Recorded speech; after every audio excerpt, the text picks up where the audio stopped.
Be careful code का BJP MP Itala Rajendra के सनसनीखेज रिमार्क्स। बीजेपी के सीनियर रहनुमा और एमपी इटाला राजेंद्र ने एक अवामी तकरीब में तीखे अल्फाज का इस्तेमाल किया।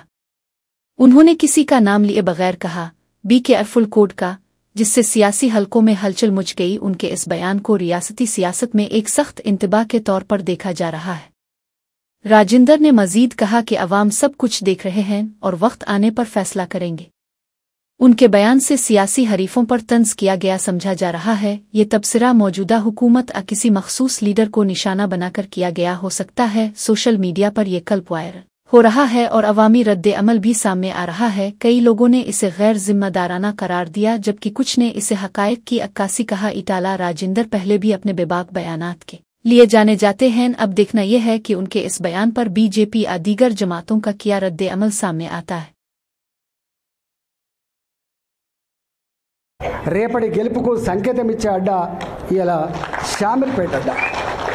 దాన్ని పట్టుకొని వాడు సైకోనా, శాడిస్టా, వాడు మనిషా, పశువా, వాడు ఏ పార్టీలో ఉన్నాడు, వాడు ఎవరి అండతో ఆ ధైర్యం చేస్తున్నాడు, వాడిని ఎంచుకోవాలి. కానీ బీ కేర్ఫుల్ కొడుక, బీ కేర్ఫుల్. మేము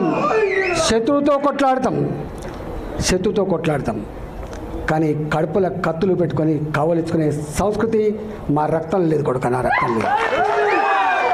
ఇవాళ మీరు ఎవడెవడు సోషల్ మీడియాలో పెడుతున్నారో, ఏమేమి రెచ్చగొడుతున్నారో, ఏమేమి చేస్తున్నారో మొత్తం పైకి పంపించే ప్రయత్నం చేస్తా. నేను అనుకుంటున్నా సంస్కారం ఉందని, సభ్యత ఉందని ఇట్లాంటి వాటిని అరికడతానని భావిస్తున్నా. అరికట్టకపోతే నష్టపోయేది ఎవరో అర్థం చేసుకోండి. మీరు నష్టం మాకు కాదు, మాకు ఏం తక్కువ ఉంది? అసలు మీరు ఎవరు? అసలు నీ శక్తి ఏంది, నీ యుక్తి ఏంది, నీ చరిత్ర ఏంది, మా చరిత్ర ఏందిరా?